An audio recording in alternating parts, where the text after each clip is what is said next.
Like a lot of people, I have a bucket list, but unlike a lot of people, I also have something I like to call my automotive bucket list. And as you can probably infer from the name of it, it's just a compilation of car-related things I'd like to complete before heading up to that big racetrack in the sky. Things like owning a flagship vehicle with a manual transmission, paying less than $500 per cylinder for a V12 powered car, and driving the Stelvio Pass. And now that I've sold my 1999 Jeep Cherokee, which scratched off item number 129, owning the nicest example of a regular used car, I've been thinking a lot about which box to check off next. And after some serious contemplation, I've narrowed it down to either item number 19, owning a Porsche, or item 42, turning a normal crossover to something off-roady. So I logged on to Craigslist, did some searching, and ended up with this, which is neither of those things.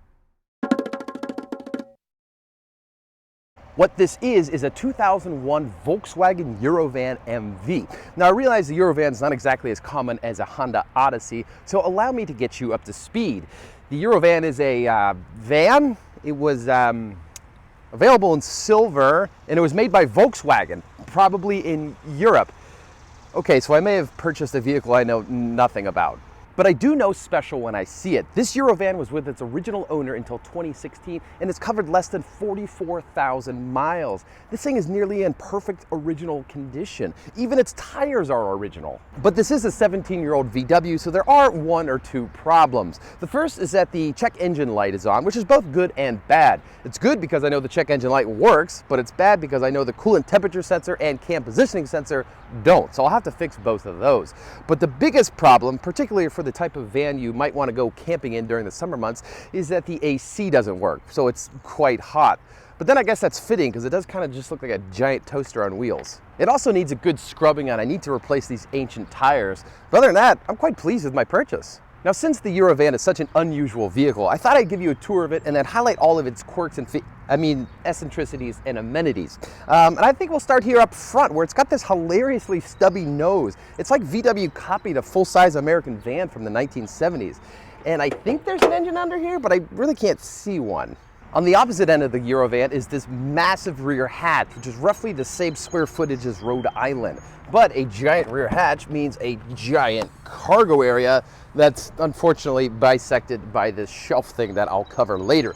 But there is actually a lot of space under here, and you can still stack stuff on top of this. Behind this sliding door is where the EuroVan really comes into its own. This isn't just some run-of-the-mill minivan. It's the ultimate road trip vehicle. We'll start here at the captain's chairs because they're, well, facing the wrong way. And it's not like I just did this for the video. This is the way they always are.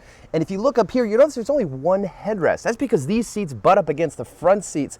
So VW used one headrest for both seats. That's pretty clever. But that's not where the cleverness ends. If you need a little bit more room, you can flip up the bottom cushions of both captain's chairs. If you need a lot more room, you can simply take them out. Next, I'd like to draw your attention to this wall, which isn't actually a wall. It's a table, so you can eat Spam or clean fish or whatever people do when they go camping. VW included this little light too, so you can see what you're doing. And to make sure you don't get any fish blood in your drink, there's collapsible drink holders on both sides. Now onto the back seat, which just looks like a normal, boring bench, but it isn't. If you remove the headrest, like I've already done, and then pull here, it becomes a bed. And you can now see that this rear shelf thing in the cargo area was actually the top part of the bed. So now a full-size human can stretch out back here. It's actually quite comfy. You might be thinking, I don't want to sleep in some giant fishbowl that any creep in the campsite can look in, but VW's thought of that. They've included these drapes for all the windows that just snap up here so you can camp in total privacy. These are also great if you want to hide from the wife and kids in the driveway for a few hours. Not that I've done that. The front of the EuroVan isn't as whimsical as the rear, but there are some unique eccentricities to cover up here. The first being the window switches, which are located on top of the door. The only other vehicle I've seen that on is the Mercedes G-Wagon.